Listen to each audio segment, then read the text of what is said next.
Ժողովուրդ ջան, ուշադիր պետքա լինենք, Փաշինյանի ծուղակը չպետքա ընկնենք։ Եկեղեցու դեմ իր ձեռնարկած արշավը ինքը ուզում է ներկայացնել իբրև թե ժողովրդավարության process է։ Իբրև թե եկեղեցին վերադարձնում ենք ժողովրդին եւ այլն։ Սուտ է։ Ընդհակառակը, ճիշտ հակառակը։ Այն ինչ որ ինքը անում է եկեղեցու դեմ, այն ինչ որ ուզում է անի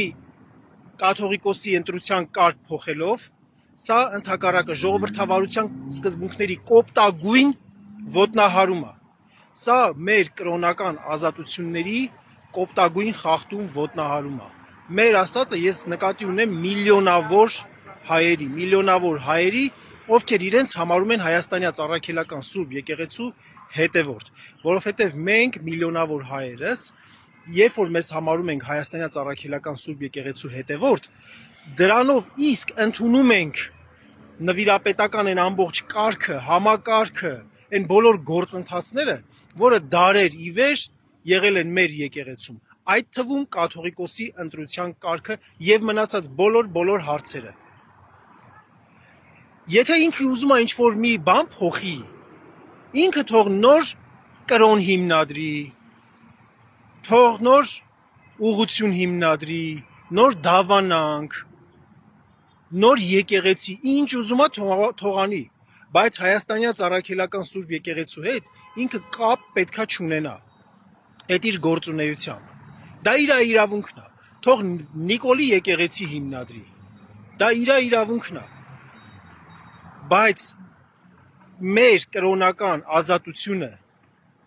մեր ազատ ընտրությունը, որ մենք ընտրում ենք հայաստանյաց առաքելական Սուրբ եկեղեցին, որպես մեր փրկության ուղի, որպես մեր հավատքի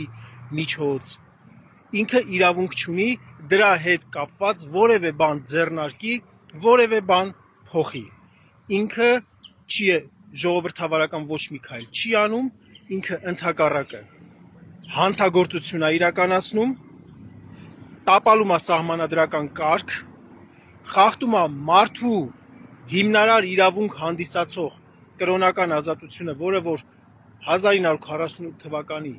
ՄԱԿ-ի մարդու իրավունքների համընդհանուր հռչակագրով սահմանված արժեք է, եւ բոլոր այն մարդկանց, ում որ ուզում է ինքը ներգրավի այդ նախաձեռնող խումբ եւ այլն ստեղծելու այդ process-ների մեջ, այդ մարդկանց տանում է